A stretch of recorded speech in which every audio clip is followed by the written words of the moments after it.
Hi guys, how are you all? I hope you are doing good and trying to handle this volatile market क्योंकि market आजकल बहुत ज़्यादा volatile चल रही है और काफ़ी ज़्यादा ऊपर नीचे मूवमेंट दे रही है और काफ़ी ज़्यादा लोगों के स्टॉप लॉस हिट कर रही है।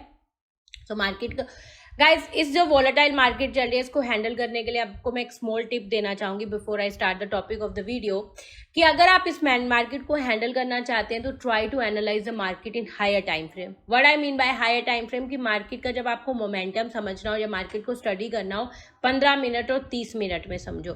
15 मिनट और 30 मिनट में अगर आप मार्केट का मोमेंटम समझने की कोशिश करोगे तो आपको एक क्लियर पिक्चर मिलेगी कि मार्केट बुलिश है या बेरिश है और आपको किस साइड की पोजीशन क्रिएट करनी चाहिए। तो इससे क्या होगा, आपके स्टॉप लॉसेस कम हिट होंगे और आप एक right side of the market में ट्रेड कर पाओगे। तो अब आते हैं the main topic of the video. आज की जो वीडियो जिसका मेन टॉपिक ये है कि फ्राइडे को why US market given a so much pressure, why the US market shown the so much pressure कि डीजीआई 1000 पॉइंट माइनस बंद हुआ है। What was the reason behind it कि इतना ज्यादा ग्लोबली हमें एक प्रेशर देखने को मिला और क्या हमारा प्राइस एक्शन एक सिग्नल दे रहा था कि ये प्रेशर मार्केट में आने वाला है। ओके एंड अब आगे हमें क्या करना चाहिए इस मार्केट को हैंडल करने के लिए, आगे हमें क्या स्टेप लेने चाहिए आगे ताकि इस मार्केट को हम हैंडल कर पाएं, इस प्रेशर को हम हैंडल कर पाएं। तो I will cover this 3 topic in this video. सबसे पहले बात करते हैं कि फ्राइडे को why US market shown so much pressure, what was the reason behind it. Let's talk about that.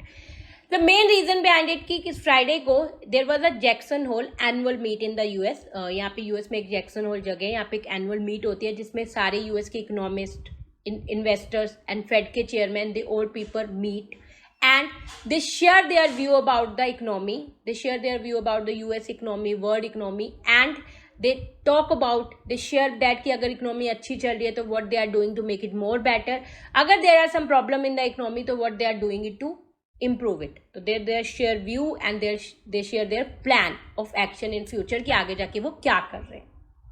ठीक है, तो उस एनुअल मीट में मिस्टर पावल जो फेड के चेयरमैन है, he share his view about the economy and what view he share that was not good for the market, वो व्यू मार्केट को पसंद नहीं आए।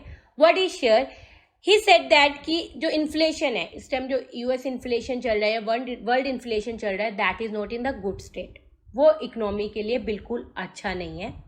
Now they have to take some hard decision, they have to take some corrective decision to make it good, to control the inflation, they have to take some hard decision, that they have to take some corrective decision, means कि वो आगे जाके rate hike करेंगे। वो तब तक rate hike करते रहेंगे जब तक इन्फ्लेशन कंट्रोल में नहीं आते। जैसे सितंबर में एक रेट हाइक आने की उम्मीद है और जो एक अच्छा खासा रेट हाइक कर सकते हैं, और उसके बाद भी वो फ्रिक्वेंटली रेट हाइक करते रहेंगे जब तक इन्फ्लेशन कंट्रोल में नहीं आता, और which is not good for the market, which market के लिए एक अच्छी न्यूज़ नहीं थी।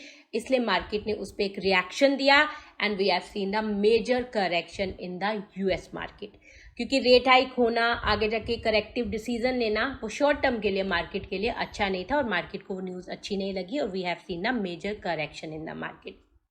ठीक है, अब जब यूएस मार्केट में करेक्शन आई, अगर यूएस की इकोनॉमी अच्छी नहीं चल रही है, यूएस में कुछ रेट हाइक होंगे, यूएस की इकोनॉमी के लिए हार्ड डिसीजन लिए जाएंगे, तो वो यूएस की इकोनॉमी ग्लोबल इकोनॉमी पे भी बहुत मेजर इम्पैक्ट डालती है। इसलिए जब यूएस का मार्केट डाउनफॉल दिखा रहा था, यूएस का मार्केट ने एक अच्छा खासा प्रेशर दिखाया, all global indices have shown the pressure, we have seen the एसजीएस निफ्टी और हमारा जो कंटिन्यू फ्यूचर है वो उसने भी एक अच्छा खासा प्रेशर दिखाया, जिसकी वजह से we are expecting a major gap down on tomorrow market. जो 29 को हमारी मार्केट खुलेगी, we are expecting a major gap down. So ये एक रीजन था जिसकी वजह से we have seen the pressure in our market. ठीक है, अब आपको समझ आ गया कि मार्केट ने क्यों फ्राइडे को प्रेशर दिखाया। अब हम बात करते हैं, क्या हमारा प्राइस एक्शन एक सिग्नल दे रहा था कि यस की मार्केट एक प्रेशर दिखा सकती है, एक डाउनसाइड मूवमेंट दिखा सकती है। तो आई से दैट यस कि कहीं ना कहीं हमारा एक प्राइस एक्शन हमें एक सिग्नल दे रहा था कि यस की मार्केट एक डाउनसाइड मूवमेंट दिखा सकती है, एक प्रेशर दिखा सकती है, इतना मेजर दिखा सकती है। That was not a clear कि जब डाउनसाइड मूवमेंट आती है, प्रेशर आता है, वो कितना मेजर आता है वो टाइम बताता है, बट कि मार्केट अब बुलिश जोन में है, बेरिश जोन में, किस साइड जा सकती है, वो प्राइस एक्शन हमें एक क्लियर सिग्नल पहले देते हैं। लेट्स टॉक अबाउट दैट कि कैसे हमारी मार्केट हमें एक क्लियर सिग्नल दे रही कि मार्केट एक बेरिश जोन में जा रही है।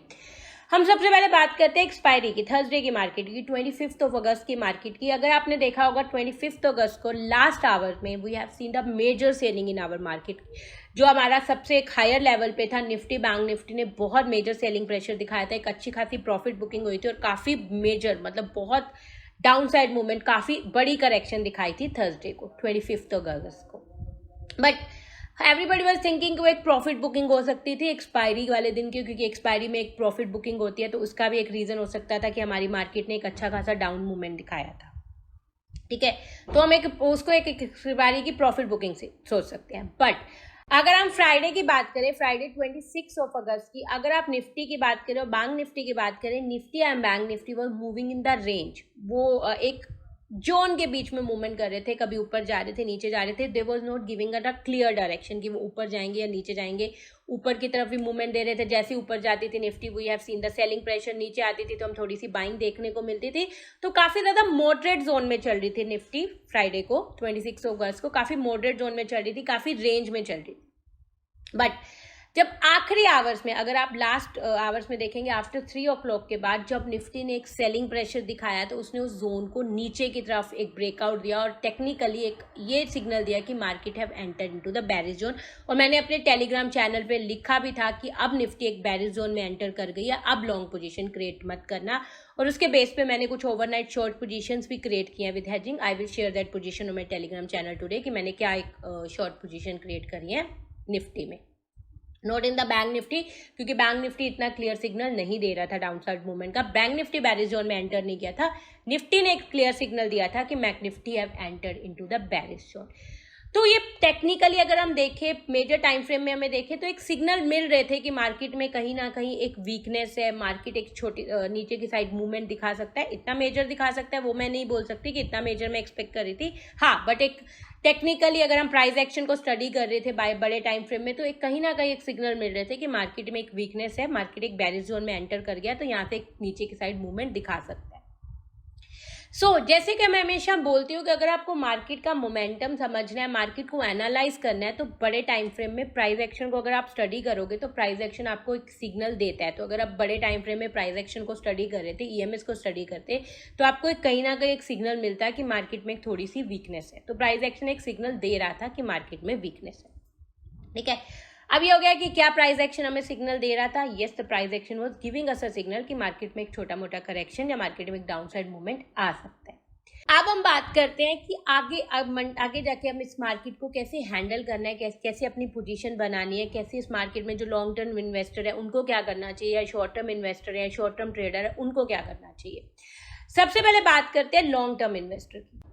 जो लॉन्ग टर्म इन्वेस्टर है उनको अभी क्या करना चाहिए, उसको टेक इट एज अपॉर्चुनिटी, अपने एसआईपी को कंटिन्यू कीजिए। जो स्टॉक्स आप इन्वेस्ट करना चाहते हैं, जहाँ आप लोग तक अपॉर्चुनिटी मिस होगी, उसमें फिर से इन्वेस्टमेंट कीजिए, अपने स्टॉक्स को एवरेज कीजिए और अपने थोड़ी थोड़ी इन्वेस्टमेंट स्टार्ट रखिए, ताकि जब भी मार्केट दोबारा ऊपर जाए तो you can take a benefit of that investment. क्योंकि लॉन्ग टर्म इन्वेस्टमेंट को हमेशा यही करना चाहिए, जब भी आपकी मार्केट नीचे आती है, जब भी आपको डिप्स मिलती है, अपने स्टॉक्स को एवरेज करिए, ताकि अपनी और मनी मार्केट में डालिए, अपनी इन्वेस्टमेंट को कंटिन्यू करिए, ताकि आप you can take a benefit of that investment. ये तो हो गया लॉन्ग टर्म इन्वेस्टर की बात।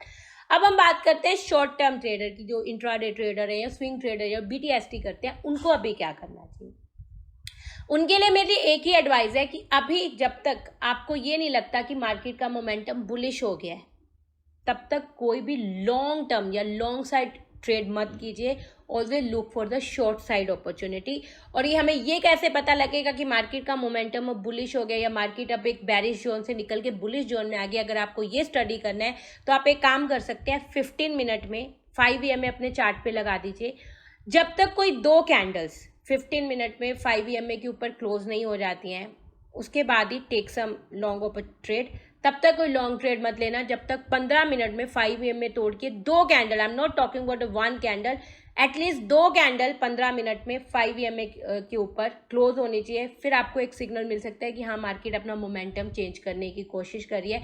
जब तक 2 कैंडल 15 मिनट में 5 EMA के ऊपर क्लोज ना हो, तब तक don't look for the long opportunities, तब तक always look for the short opportunity. आप ये देख सकते हैं कि जब भी 15 मिनट में 5 EMA को मार्केट रिक्लेम करती है, टच करती है और वहाँ से एक प्रेशर दिखाती है, तो आप एक सेल ऑन राइज की मार्केट कर सकते हैं। आप जब भी 15 मिनट में 5 EMA को मार्केट टच करती है, वहाँ से प्रेशर दिखाती है, तो आप एक शॉर्ट अपॉर्चुनिटी बना सकते हैं।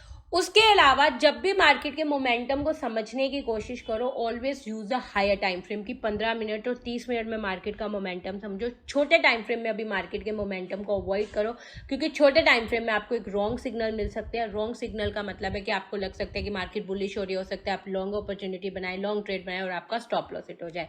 और इसलिए बड़े टाइम फ्रेम में 15 मिनट में और 30 मिनट में EMA 5 EMA 20 EMA 50 EMA जो भी EMAs आप स्टडी करते हैं उसको 15 मिनट और 30 मिनट में स्टडी करिए, ताकि आपको एक क्लियर सिग्नल मिल सके कि मार्केट बुलिश है या बेरिश है। छोटे टाइम फ्रेम को अभी थोड़ा सा अवॉइड करिए, क्योंकि छोटे टाइम फ्रेम में आपको एक रॉन्ग सिग्नल मिल सकते हैं मार्केट के मोमेंटम को लेके। जब मुझे लगेगा कि मार्केट का मोमेंटम चेंज हो रहा है, मार्केट बेरिश से बुलिश में जा रही है, तो मैं टेलीग्राम चैनल पे I will try to notify you, I try to inform you कि हाँ मार्केट का मोमेंटम चेंज हो रहा है। तो आप अगर चाहते हैं तो बुलिश पोजीशन बना सकते हैं। वैसे भी मैं हमेशा मार्केट का मोमेंटम अपने टेलीग्राम चैनल पे आप लोगों के साथ शेयर करती रहती हूँ। एक और मैं छोटी सी एडवाइस देना चाहूंगी इस चीज में। एक चीज और ध्यान रखिए, जो इंपॉर्टेंस लेवल है, सप्लाई एंड डिमांड जोन है, वो इस टाइम मार्केट में बहुत इंपॉर्टेंट रोल प्ले कर सकते हैं, क्योंकि मार्केट किसी भी सप्लाई एंड डिमांड जोन के किसी भी इंपॉर्टेंट लेवल से सपोर्ट ले सकती है, वहां से एक रिवर्सल दिखा सकती है। तो अगर आप कोई शॉर्ट पोजीशन बनाना चाहते हैं तो 15 मिनट में 5 EMA को देख सकते हैं, और जब भी 5 EMA से रिक्लेम करती है मार्केट, तो आप सेल ऑन राइज की ट्रेड कर सकते हैं। बस थोड़ा सा कॉन्शियसली, थोड़ा सा ध्यान से इस मार्केट को हैंडल करिएगा। लॉन्ग पोजीशन बनाने से पहले थोड़ा सा रुकिएगा, समझिएगा कि मार्केट कहाँ से रिवर्सल ले रही है, कहाँ से सपोर्ट ले रही है, उसको स्टडी करिएगा, फिर कोई भी लॉन्ग पोजीशन बनाइएगा। और हाँ, एक और चीज़, अगर आपने किसी स्टॉक्स में स्विंग ट्रेड लिया हुआ है, किसी स्टॉक में अगर आपने BTST किया है, तो उसको अपने प्रॉपर स्टॉप लॉस लगाइएगा। अगर आपको लग रहा है कि वो स्टॉक नीचे जा रहा है, आपका स्टॉप लॉस हिट हो रहा है, तो just exit from that stock. और अगर आपको बाद में कई नए अच्छे लेवल मिलते हैं तो you can reenter. But अगर आपने लॉन्ग टर्म इन्वेस्टमेंट करी है then you can be in the market. But अगर आपने कोई शॉर्ट टर्म ट्रेड लिए हैं तो just try to be strict with your stop loss. So that's it for today video guys. I hope आपको समझ आया होगा कि आपको मार्केट को कैसे हैंडल करना है, मार्केट क्यों इतना प्रेशर दिखा रही है, और इस मार्केट को अगर हमें हैंडल करना है तो हमें प्राइस एक्शन में क्या फॉलो करना है। And thank you so much guys for watching this video. अगर गाइज आपको मेरी वीडियोस अच्छी लग रही है तो मेरे चैनल को लाइक कीजिएगा, सब्सक्राइब कीजिएगा, शेयर कीजिएगा, ताकि ये वीडियो और लोगों तक भी पहुंच सके। और अगर अभी तक आपने मेरा टेलीग्राम चैनल ज्वाइन नहीं किया तो I will give the link in the description box. Go and join the Telegram channel now. Thank you so much guys, bye bye.